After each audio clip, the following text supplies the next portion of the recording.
What's up? What's up? Just wanted to start off.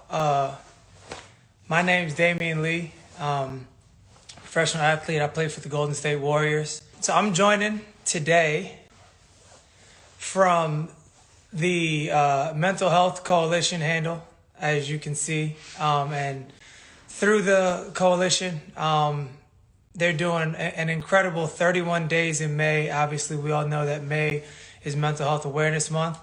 And they started this project. Well, this project was started by fashion designer Kenneth Cole. So I just want to say thank you for having me here today, Kenneth. Sorry, it's getting a little hot. So every day in May, there'll be an actor, there'll be an athlete, there'll be a musician or an influencer of some sort having a one-to-one conversation, opening up about mental health. And obviously, everyone deals with their own mental health in their own way. And today's subject is going to be about myself and my wife, who I'm bringing on today, who has been a mental health advocate for the past 5-6 years, and everything that she's been going through. And opening up about mental health, whether it's your mental health journey, is great because we can break down the stigma of mental health, and so that people know that they're not alone. So as I said, I'll be bringing on my wife, Sydel Curry-Lee, who's been open about her mental health journey. Hi, everyone. How's it going? Happy Thursday? Thursday. Here I go again, trying to tell the day, not really know what day it is, but happy Mental Health Awareness Month, everyone. Hope you guys are doing well. You want to go ahead and get into it, babe? Yeah. Well, I feel like this is probably a good year for us to be doing this as a couple, first of all, because I feel like this past year has been the hardest year we've got, like, for me at least. I mean, I know we both have like our things, but for me personally, it's probably been the most just heavy. There's been a lot of things going on personally, like in both of our lives, and I deal with things differently than you do, which means the communication has definitely got to be there. So I think this is a good time for us to like have this conversation and show like what works for us in that sense. But to those that don't know about me or things that I've shared on this platform, I, like Damion said, I've been a mental health advocate since I started doing my Instagram, social media. And I've had 5 concussions, which has contributed a lot to my mental health. The side effects and the symptoms that come from getting hit in the head 5 different times definitely add up. And you definitely see differences in your mental health. And I think that that's kind of, it's getting talked about more and more like every day, but it's still kind of like a lot to learn around what concussions can do. And then just like normal, well, they're not really normal, but just other things that have happened in my life, bad relationships, like just a bunch of things that have contributed. And so in doing that, I think what's important for me when I was entering the relationship with Damion is to kind of make that known, because I was already dealing with mental health. My mental health journey is what I call it when I started dating Damion. And what did I tell you about it? You just said, well, when you first said it, you were like, I have some quote unquote issues or things that I have to overcome.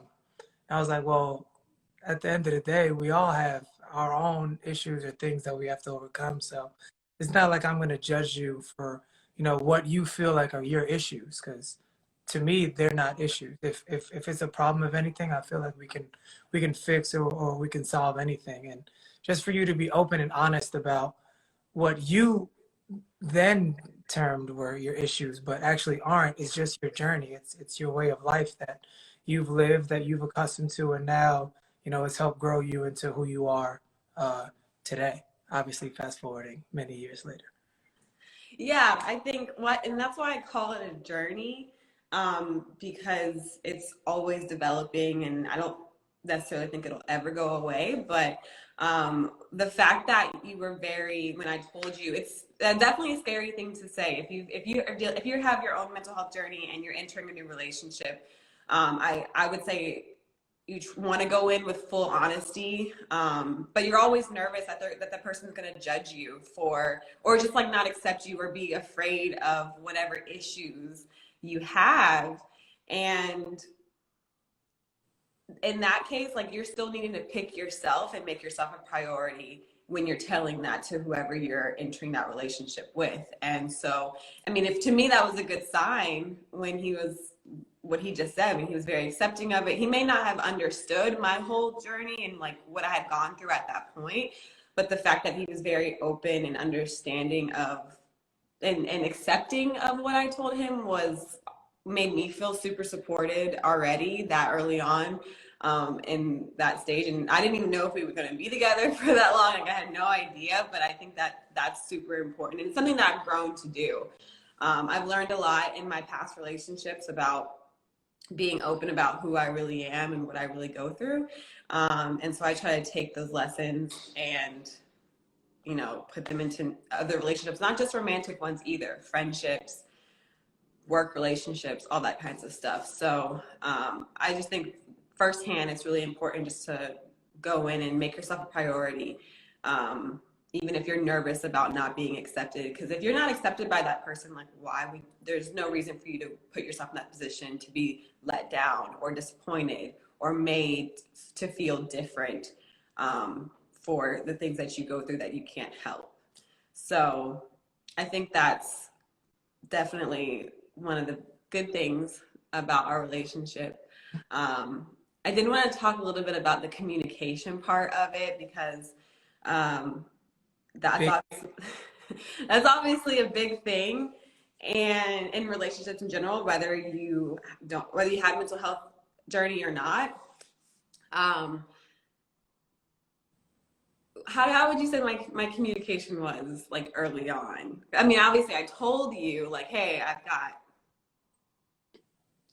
got mental health issues, as I called it back then. It's not an issue. It's just it's a thing. But Yeah. how do you think it was? I mean, there would be some triggers, like things that, whether it's what I, not necessarily done, but just like, cause I wasn't the biggest in communication, or like I would try to, fix things without necessarily talking things out or even fully listening to what your side was.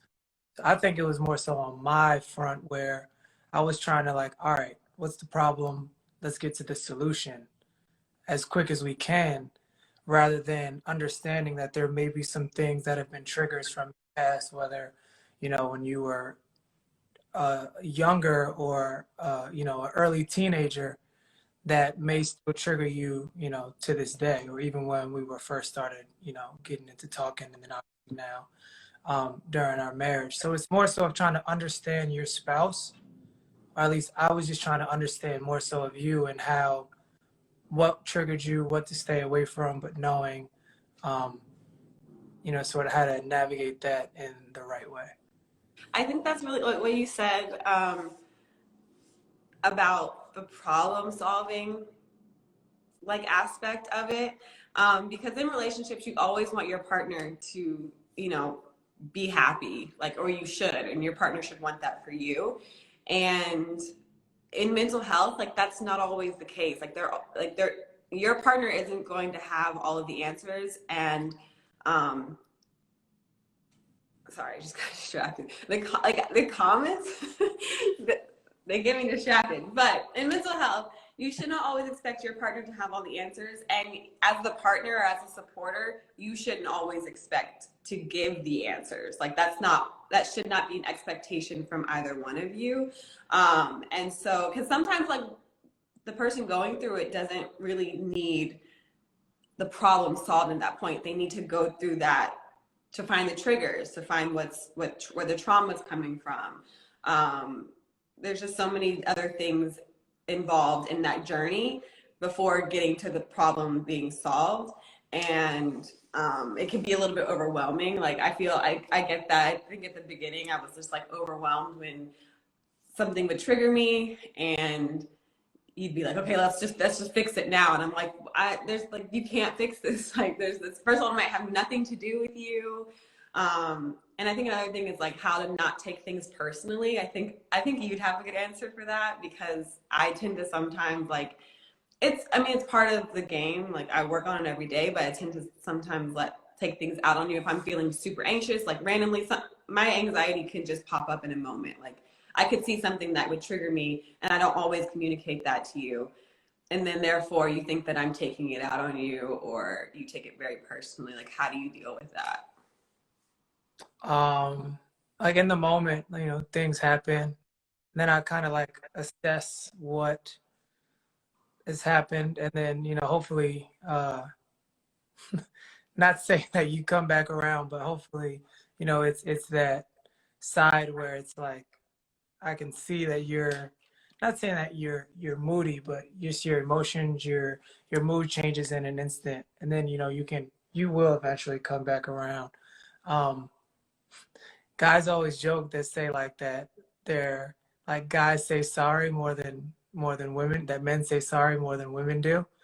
But it's just the fact of understanding that what may have happened doesn't have to do with me, and just try not to take that personal as possible.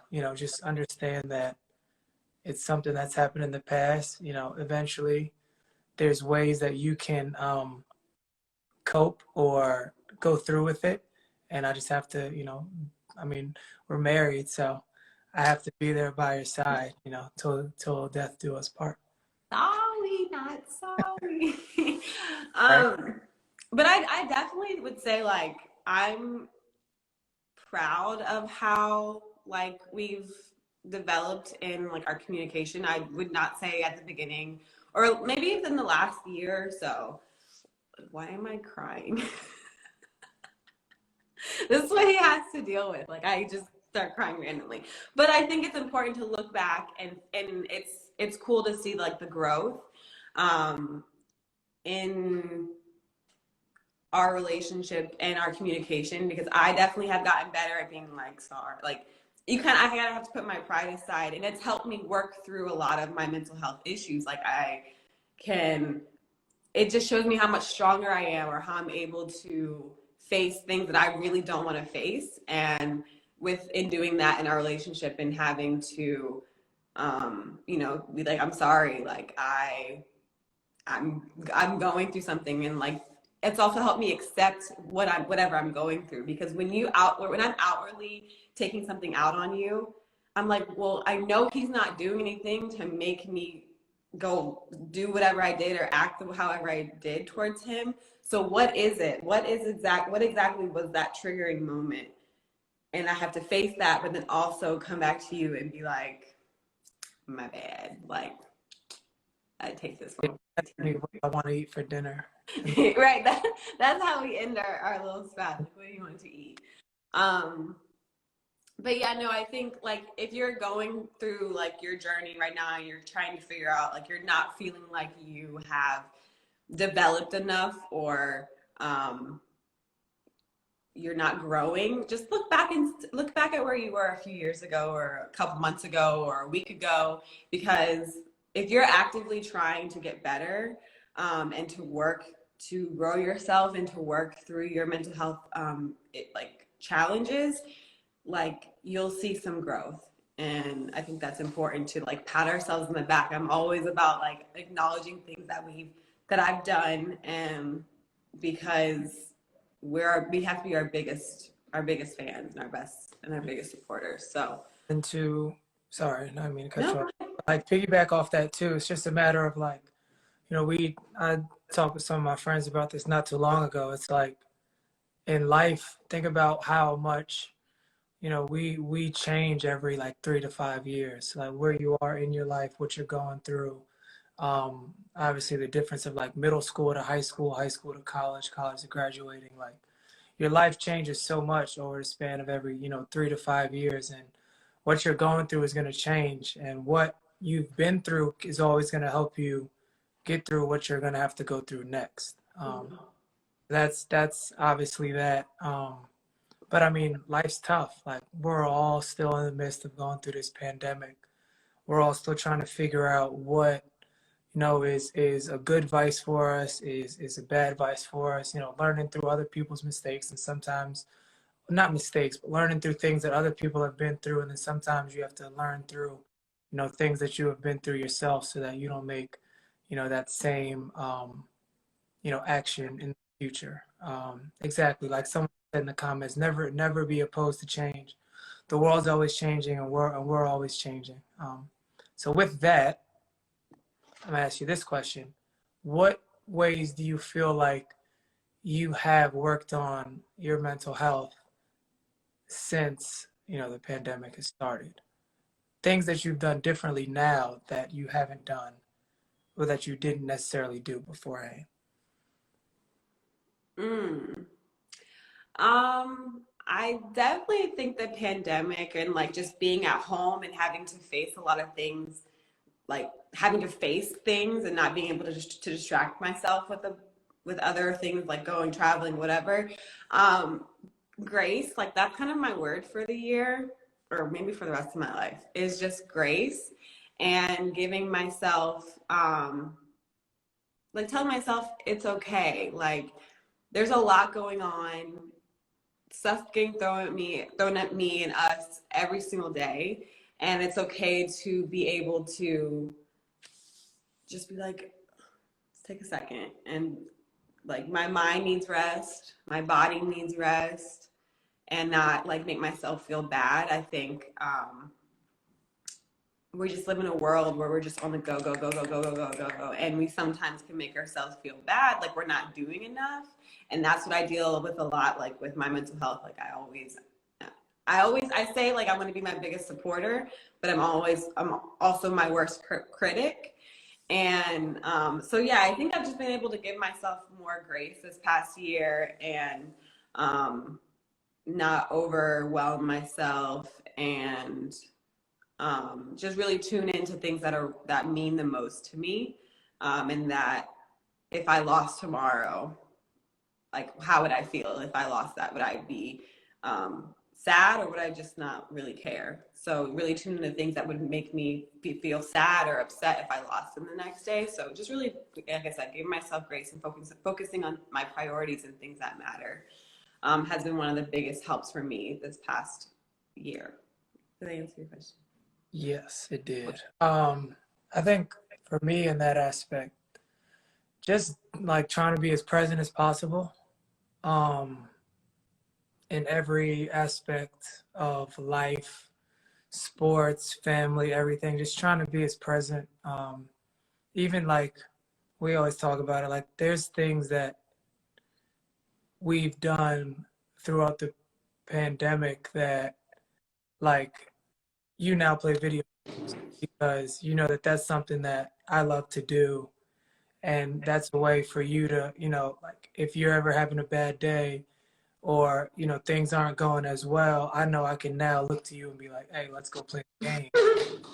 That's where we run. We don't run to planes anymore. We You run know to. what I mean? Like, it's like, go play the game because I know that that's something that's going to calm you down. Like, it's like when you're normally watching Gilmore Girls or Friends, like that's another thing that you can turn to. And then from the flip side, like, for me now, I know you love skincare. And then, now we do, some skincare routines and stuff like that. So just trying to invest in what your spouse or your significant other likes to do is dope because then it takes you outside of yourself. It shows that you care. Um, and like, I know I don't have all the answers. Like, I'm still trying to figure everything out. But it's just like investing in what, your friends, your spouse, whoever, your children, your dogs, whatever it is, just investing in something that they like to do and vice versa. I feel like that's really helped us out throughout this pandemic and even just along both, our mental health journeys.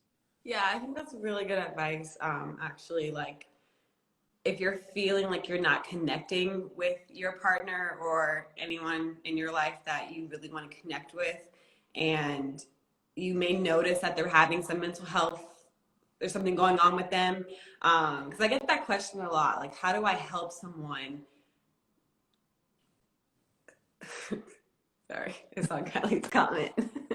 How do I help someone, and how do I get through to someone that, you know, needs help? I can tell that there's something going on, but they don't really want help from me, or they're not. I'm scared of like scaring them off. Just a bunch of like concerns around that. Like, just invest in something that you know that they're interested in, because then that way you can kind of like get close to them and learn more about them when you guys are bonding or interested in something, and you may find something you knew you like, which is always fun. But if you're afraid to just come out and say like, yo, what's going on, then yeah, invest and try to do something. Not invest, you don't have to put money in, but like just try to do something that they really enjoy, because that helps a lot as well. And then also like the importance of a safe space in any type of relationship, friendship, romantic relationship, like anything like that is so important for someone that's going through something. So whether they want to talk about it in that moment or not, like if they know that there's always someone there, it's a judgment-free zone. They're safe. Whatever they talk to you about is safe with them. You're just a listening ear. And that's so important. So a safe space is like everything for someone going through a mental health challenge. So Yeah. Very. Yeah. So with that, you want to talk about creating a Curry Girl and what it means before we bring a special guest up? Sure. A Curry Girl was, when I started it back in 2017, it was just a place for, when I started the whole social media content creating thing, I obviously wanted to talk about things that like make me happy: hair, makeup, my dogs, my life. Wanted to be a lifestyle content creator, but I also wanted to, I've always known my purpose in life. I've always been interested, or passionate about psychology, mental health. From ninth grade, I knew I wanted to be a psychologist. I knew I wanted to get my go to college for psychology. But it wasn't until my senior year of high school that I actually started going through mental health issues. And during that time, like there wasn't really a lot of people on Instagram, or because I'm a millennial, like I live on Instagram, and there wasn't a lot of people talking about like their mental health, and I didn't really feel like I could connect or relate to anyone on Instagram where I was all the time. So I told my friend who like encouraged me to start my brand, like, hey, if I do this, if I go and start this content creating lifestyle thing, I need to add something onto it that's going to make a difference, and I can still live in my purpose. And so that is when I started talking about my mental health, and just personally, anything that I went through, I just wanted to make people feel less alone. Mental health can be a very lonely place. You can feel not accepted. You can feel like your feelings you may feel invalid by however you're feeling. A lot of people are going through mental health challenges, but they don't acknowledge it because they're afraid of someone else not validating that, or just telling them to like just pray about it or think positively or just shake it off. And it's not that easy. Like there are a lot of different ways that things can affect your mental health. It's not just your living situation. It's not just your financial situation. There's a lot, like life is freaking crazy. There's a lot going on, and it can be really lonely. And so in doing that and knowing that, I wanted to just talk about myself and my personal battles with my mental health, just so that people can feel validated in that and feel loved and normalize. You're not lesser than because you have mental health challenges or a journey. So that's kind of what a Curry Girl is. It's mental health along with all of the great things in life that I enjoy that contribute positively to my mental health, that keep me going every day. My family, my dogs, just my life in general. You can still have a good life with, you're my family, honey. You're like family, fam.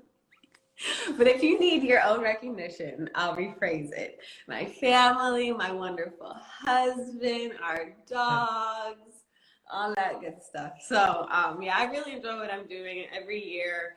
I feel very blessed to be able to just like help other people. It's really cool. It's a really cool thing. So Dope. I love it. I mean, obviously, I love it. Be watching all your videos and stuff. you better. I know where you sleep at night. um, so with that, as we're starting to start wrapping it up, I'd like to bring on Dr. Allie Sharma into the conversation. I gotta find her. She's a psychiatrist from New York City. She hosts a podcast called Model Mentality and provides therapy for individuals and couples. Hi. Hi. How are you? Hi. I'm good. Thank you so much for having me on. I'm really honored to be here, but I'm also, if you don't mind, I'm just going to jump right in. I'm so struck by the way you're doing this because Sydel, you clearly are able to open up and be vulnerable about something intensely private. However, so many people are experiencing mental health conditions, struggles, things that come up all the time. And you're bringing it up in the context of your relationship, which is usually a private place, but we all know that everyone struggles with relationships. We all have our issues in relationships, marriages, romantic relationships, other relationships. So I'm really just really impressed by what you're doing and the way you're talking about it. And, the other thing that just stands out to me, and then we can get into questions, Damion, when you said there is no judgment and you ask for openness and honesty. And when I hear that, and I think about all the people that I've helped along my professional journey, because mental health is it can bring on so much shame, so much guilt, so many complicated feelings. If within a couple you have the person beside you asking for openness and judgment, that can go a long way. I'm just going to call that out because this is a great model for how to start talking about relationships within a pandemic, but also relationships and mental health. So I'm really happy. And just quick disclaimer, everything I say is not considered medical advice. It's for informational purposes only. Have to say that. Always. Always. We appreciate it. Yeah, I definitely think throughout this past year, a lot of just different things in relationships have come up just because everyone's stuck in under the same roof. And so you're forced to face certain things, and which is why I'm glad to have you on, because I'm sure that a lot of people are learning new things about their relationship and wanting to get help and try to figure that out. So one of my questions I have for you is, if there's a couple that's going through something and one of the people wants to go to therapy and kind of get help and figure that out, but the other one doesn't, how do you navigate that kind of situation? Yeah. So look, I would say to start off that usually you're not at the same place your partner is at, right? And everyone has a different place in their own mental health journey. So it often can be the case that one may want to go to therapy and the other doesn't. So I would say that, for the one that does want to go to therapy, it's great to work on yourself. But if there are sort of internal dynamics that are coming up within the couple, there are ways to work on that without going to therapy. And let me just give you some examples. If you are noticing some patterns of communication that are just constantly coming up, perhaps the person in therapy might be more minded and they bring in a way to communicate in a relationship. I'm going to give you a simple pearl that I like to talk about. In a relationship, what we want to avoid is contempt or withdrawal or disrespect. And what we want to go towards, which you guys were talking about, is more open communication. And one of the phrases is, I feel this way when you do this, or I feel this way, I observe this, as opposed to labeling the other, because labeling the other then can trigger all sorts of other things and anger. But if you always stick to your emotion and what your reaction is, how you're triggered in the context of what you're dealing with, it can lead to better communication. So that's a simple thing, but I think it can go a long way. Yeah, I like that. I deal with a lot of rephrasing when I'm in my sessions, because it's like, oh, I should do this or I should be doing that. And it's like, no, let's rephrase that so that we can kind of understand it and it's not such a negative. You can still communicate that, but there's not a negative connotation around it.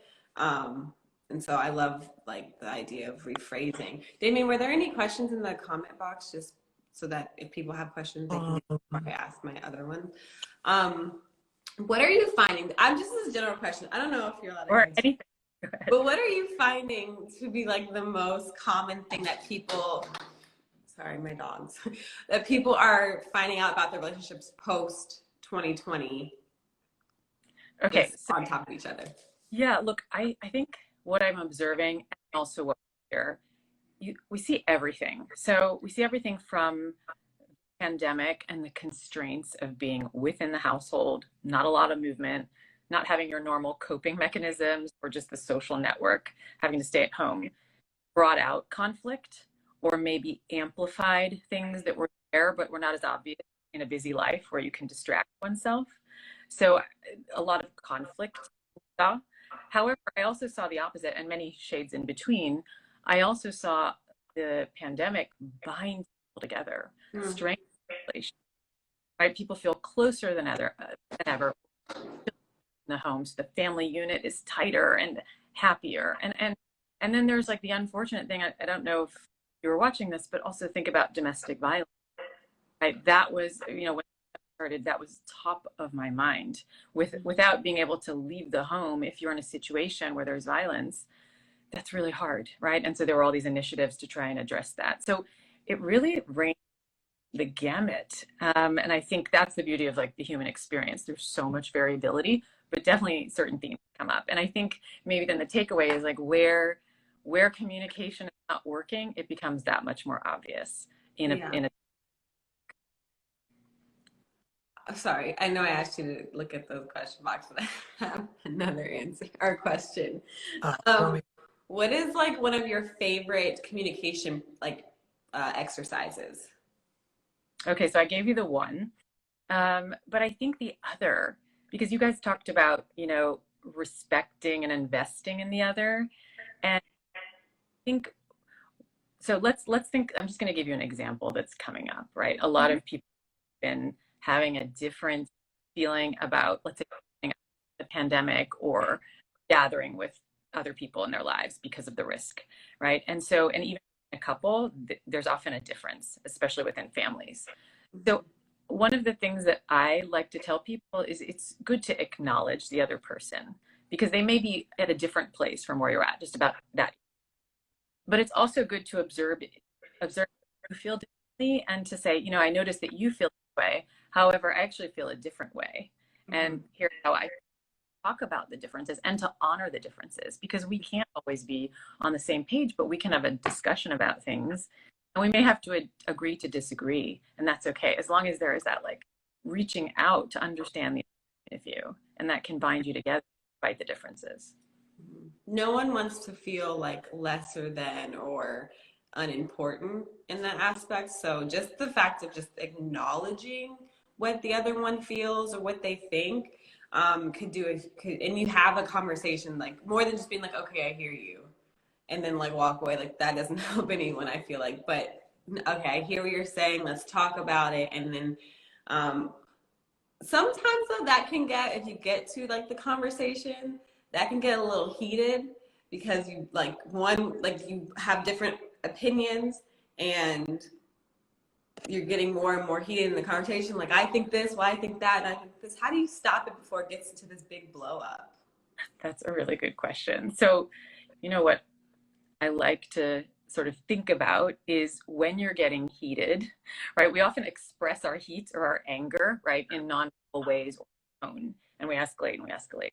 But what I like to help people reframe is, okay, if you're feeling a strong, and it takes practice, by the way, it's not easy, but if you're feeling a strong emotion, try to stay calm in terms of your tone, your affect, but speak through your emotion rather than express that emotion. So for example, if you're feeling yourself getting anxious or upset, you know, take a moment, take a breath and say, you know what, I'm actually feeling really upset and here's why. As opposed to like you're saying, like acting on the heat. And that is hard to do, but I think, you know, in therapy or with practice, think it's a good place to try and get to. Or if you can't diffuse the anger or emotion, then, be like, I just need a minute and step away and then come back when you feel the emotion is a little bit more diffused. That one was for me. We've definitely worked through that, or we're at the point where we're like, I just need a second. Like, because I think earlier in our relationship, he was like, no, we're gonna work through this now. We're gonna figure this out now, because he's like we were saying, he's very much a problem solver. Like, I want to get it done now. And I'm the one that just gets heated. And like, once I go there, I'm there. So taking the moment works. Like, we are a testament that taking some time, it works. But I think Khan put a question. What is the best way to deal with a relationship that is starting to become forced, and how one might want to discuss this with someone? Okay, I guess I don't know what forced means. Let's think what that could mean. Like maybe one wants in and the other one wants out. Yeah, Con, if you have a brief or just if you Okay.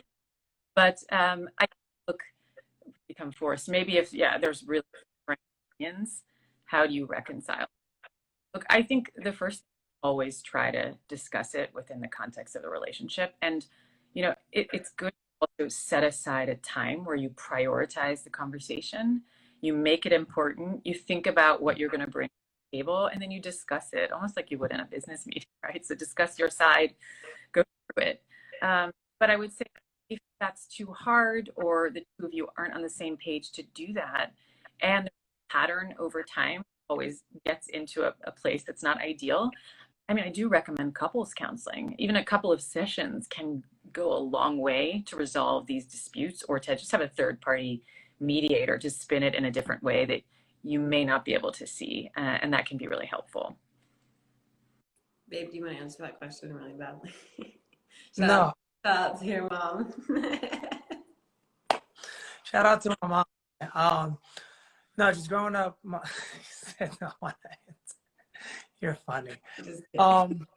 No, my mom raised me. I mean, she always instilled love, confidence, and understanding. I mean, I was raised by a single mom, so that was her main thing. It was always confidence. Like, when you go to college, when you do this, I wouldn't necessarily say like the healthiest person, but I just try to understand and try to problem solve. Those are like my two, I think, biggest like strengths that I always try to do.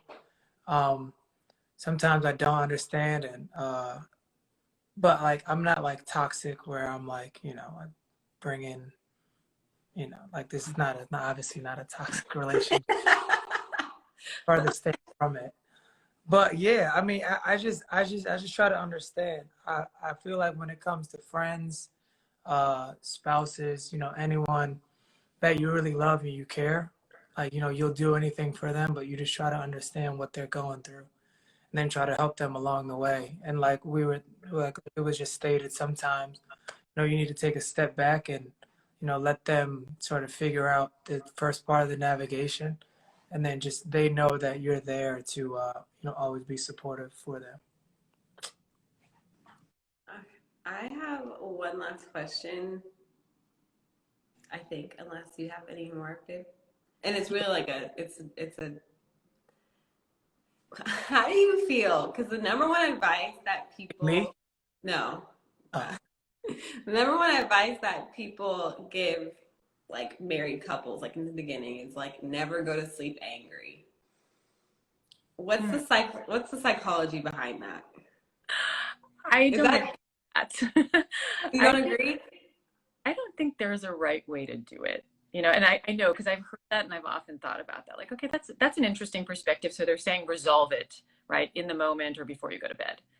However, I think it depends on what your needs are. Like, some people actually need more time to process what happened and to be able to articulate what happened and reflect.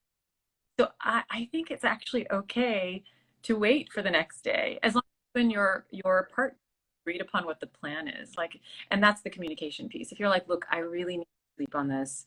It doesn't mean anything. I just need a little bit more time. Can you give me that? And get permission or consent or agree on it. And then it's okay. to defer or to do it later. And there's no right or wrong in life. That's what I've learned, through all of my clinical experiences. There's no right or wrong, but there might be a good way that you can agree upon in a couple to go forward, as long as the expectations are clear. Okay, I feel better. Feel you on that one. Do you have any more questions, Sydel? No, I'm good. Do you have any other remarks, Dr. Allie? No, except that, well, yes.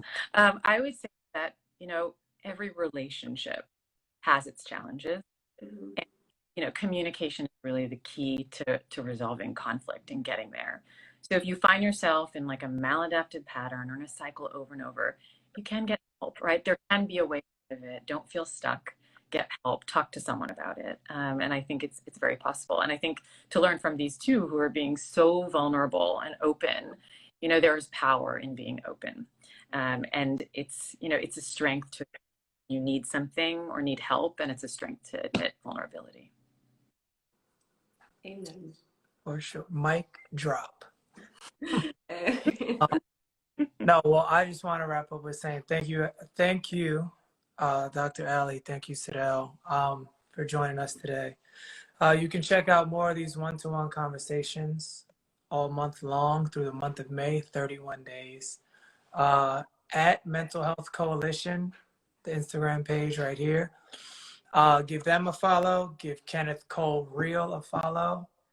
And let's keep talking to each other. I mean, this was amazing, an amazing conversation. No one has all the answers. I think that's the beauty of it. That's the beauty of life. We can all help each other out, talk to each other, and obviously this is Mental Health Awareness Month, but let's keep it going throughout the rest of the year. So, thank you all for that, and be safe, be blessed. Thank you, guys.